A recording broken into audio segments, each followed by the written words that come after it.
यम यम ब्रह्मा वरुणेन्द्र रुद्रमरुतः स्तुन्वन्ति दिव्यैस्तवैः वेदैः साङ्गपदक्रमोपनिषदैर्गायन्ति यं सामगाः ध्यानावस्थितद्गतेन मनसा पश्यन्ति यं योगिनो यस्यां तं न विदुःसुरासुरगणा देवाय तस्मै नमः, देवाय तस्मै नमः। अनेकों अनेकों जन्मों तक ऋषि मुनि तपस्या साधना करके भी वो भगवान का चरणारविंद पादारविंद नहीं पा पाते हैं। आज कितनी सौभाग्यशालिनी है अहिल्या है जो बिना कारण ही चल करके महाराज चरण का स्पर्श कराया, परम आह्लादित हो जाती है और कुछ शब्द जल्दी निकलता नहीं, दोनों आंखों से निर्झर अश्रुपात होने लगता है। आज वो श्राप याद आ गया कि जो हमारे पतिदेव जी ने जो श्राप दिया था कि जाओ तुम भूख प्यास के मारे तड़पती रहोगी, सर्दी होगी, ठंडी पड़ेगी, बरसात होगी, चिलचिलाती हुई जेठ बैसाख दोपहरिया की धूप लगेगी, लेकिन सब कुछ तुमको सहना पड़ेगा, कुछ खाने पीने के लिए मिलेगा नहीं। वो महाराज आज श्राप हमारे लिए वरदान के रूप में मानो प्रकट हो गया। मुनि श्राप जो दीना अति फल कीन्हा, ये परम अनुग्रहमय माना। ये ऋषिवर ने हमारे ऊपर बड़ी अनुग्रह की थी, जो ऐसा श्राप दिया जिसके कारण भगवान का दिव्य पादारविंद प्राप्त हो गया। नहीं, मैं नारी अपावन प्रभु जग पावन में, अपावन नारी साधना तपस्या कैसे कर पाती, भगवान का पादारविंद इस दासी को कैसे मिल पाता अपने सौभाग्य की। महाराज सराहना करते हैं और प्रभु विनती प्रभु मोरी मैं मत भोरी नाथ न मांगो वर आना, और मैं आपसे अब कुछ चाहती नहीं हूं, बस एक चीज चाहती हूं, क्या पद कमल परागा रस अनुरागा मम मन मधुप करे पाना। यही आपका जो चरणारविंद का जो रज है और इस रज को हमारा ये मन मधुप भौरा बन करके इसी का पान करता रहे। कितना सुंदर संकेत है। किसी ने कहा कि भाई भगवान का जब चरण ही मिल गया तो चरण अब रज क्यों चाहिए। मानो अहिल्या कहती है कि रज से ही हमारा यह पतन हुआ था। रज का दो अर्थ है, एक तो रज मतलब धूल हुई और एक रज मतलब रजोगुण। काम ऐसा क्रोध ऐसा रजोगुण समुद्भवा, ये रजोगुण के कारण हमारा यह पतन हुआ और उससे भगवान का आशीर्वाद प्राप्त हुआ। तो ये चरण धूली हमको वही रज ही चाहिए प्रभु, और आपकी कृपा बनी रहे। जिस पद के द्वारा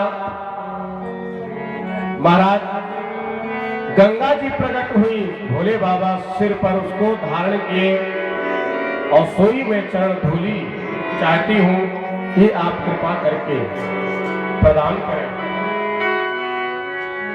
यही भात सिधारी गौतम नारी बार बार हरि चरण परी, बार बार भगवान राघवेंद्र जी के चरणों में पढ़ करके प्रणाम करके जो चाहती थी, जो मन में आया वो सब कुछ प्राप्त करके और पति के लोक को आनंद भरी चली गई। महाराज दिव्य पुष्प पर विमान आया और बैठ करके आनंद पूर्वक अपने सौभाग्य की सराहना करते हुए भगवान की स्तुति करते हुए अपने लोक को प्रस्थान कर गई। वो तो चली गई, लेकिन यहाँ पर भगवान थोड़े से उदास हो गए। बोले भगवान क्यों उदास हो गए। ये भगवान को लगता है ये कुछ भी हो, लेकिन ये ब्रह्मांडी है, विप्र की मुनि की पत्नी है और हमारा चरण स्पर्श हो गया। और भगवान तो कितने दयालु हैं। सुन सीतापत शील स्वभाव, कितने शील स्वभाव है जो आज अहिल्या का जब तक उद्धार किए, लेकिन फिर भी मन में पछताव हो रहा है। और देखो भगवान ने मानो कहा कि एक कर्ज हमने और उतार दिया है। बोले कौन सा कर्ज था प्रभु आपके ऊपर? विश्वामित्र जी ने पूछा कि आपके ऊपर प्रभु कौन सा कर्ज लगा हुआ था? बोले नहीं, हमारे ऊपर भी एक कर्ज था। क्या? बोले देखो एक भक्त हमारा ऐसा हुआ जो पत्थर से हमको प्रकट कर दिया था। वो कौन सा भक्त था आप सबको पता होगा। श्री प्रहलाद जी महाराज हिरण्यकश्यपु के पूछने पर क्या हर जगह भगवान इस खंभे में है? प्रहलाद जी ने कह दिया जरूर इस खंभे में भी होंगे। हरि व्यापक सर्वत्र समाना, प्रेम के प्रकट होई में जाना।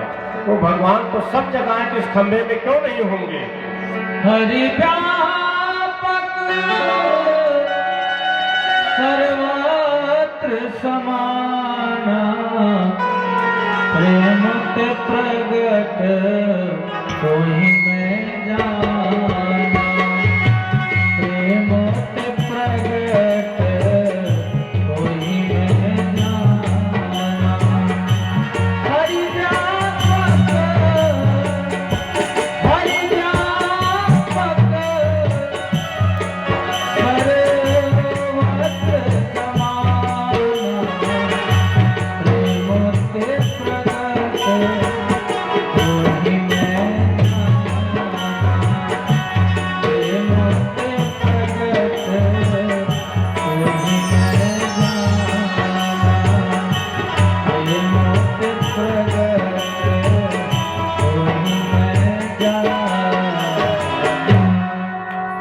भगवान कहते हैं ये हमारे भक्त का जो कर्ज था आज मानो वो कर्ज उतार दिया।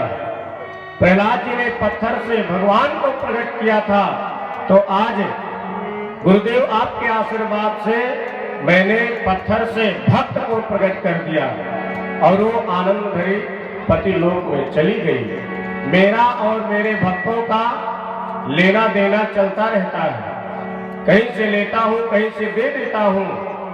हमारा और भक्त का तो चलता ही रहता है। और जो ज्ञानी लोग होते हैं वो तो कहते हैं कछु लेना न देना मगन रहना, कछु लेना न देना। भगवान कहते हैं जिसको मुझसे लेना देना नहीं उसको मैं भी उससे लेना देना नहीं चाहता हूँ। भाई लेना देना कौन चाहता है? जब आपको कोई कुछ देगा तो समय पर आप भी देंगे। तो जिससे कुछ लेना देना होता है उसी को फिर देना भी बनता है और मांगना भी उसी से बनता है। अब पड़ोसी कभी एक सामान नहीं दी, माचिस मांगे नहीं दी, अब वो मांगने के लिए आएंगे कि एक खुराक आटा कम पड़ गया हमको दे दो, तो फिर जल्दी निकलेगा नहीं। यद्यप रहेगा लेकिन मन में यही आएगा कितने बार हम मांगे तो एक बार भी नहीं दी, आवाज गज पड़े तो कैसे मुंह उठाए चले आए। तो जिनका लेना देना होता है उन्हीं से महाराज हो पाता है। तो भगवान कहते हैं भक्तों से हमारा लेना देना तो लगा ही रहता है। गोपियों का चीर मैंने हरण किया और समय आया तो वही चीर मैंने द्रौपदी को प्रदान कर दिया। एक जगह से लिया और दूसरी जगह से मैंने प्रदान कर दिया। जिस समय महाराज भगवान की उंगली कट गई थी और ये 16,108 रानी देख रही, सभी लोग दौड़े, अरे कोई पट्टी मरहम मिले, क्या करें, सभी लोग दौड़ रही हैं, अनेक प्रकार का उपक्रम कर रही हैं। शोक सत्यभामा की ओर रुक्मिणी रोई धाए, बांधन को पट खोजती पट रानी अकुलाए। सभी लोग दौड़ दौड़ करके खोजती हैं, अरे कुछ बांधने के लिए मिल जाए। लेकिन वहीं पर द्रौपदी जी खड़ी हुई है। महाराज बहुत महंगी साड़ी पहनी हुई थी, बनारसी साड़ी, रेशमी साड़ी पहनी हुई थी, और तुरंत क्या किया उसको किनारा झर से फाड़ करके और भगवान की उंगली में बांधने लगी। भगवान ने कहा अरे बहना इतनी महंगी ये साड़ी, अरे इसको क्यों आपने फाड़ दिया? तो कहती सुनो मेरे श्याम सुंदर, तब लग देवी द्रौपदी ने देखे यदुवीर अंगूरी बांधने को, तुरंत चीरियो अपनो चीर। प्यारे घनश्याम यदि आपके आवे काम, प्यारे घनश्याम यदि आपके ये आवे काम, तो कार दूं नसों को, तो मैं कार दूं नसों को, ये तो रेशम के धागे हैं। अरे आपके काम आ सके तो मेरे अपने जो नस है इसको मैं चीर करके फाड़ करके आपको समर्पित कर दो। ये तो बहुत साधारण सी चीज है, तो रेशम के धागे हैं। बोले सो तो ठीक है, लेकिन फिर भी इतनी महंगी साड़ी चीज को फाड़ना नहीं चाहिए। तो फिर कहते हैं श्याम सुंदर, ये धागे भी साधारण, इनका कौन मोल करे, न दुल्हन के जोड़े हैं न दुल्हा के ये बांगे हैं। ये दुल्हन दुल्हा का जोड़ा भी नहीं है कि बहुत कोई अमूल्य वस्तु है।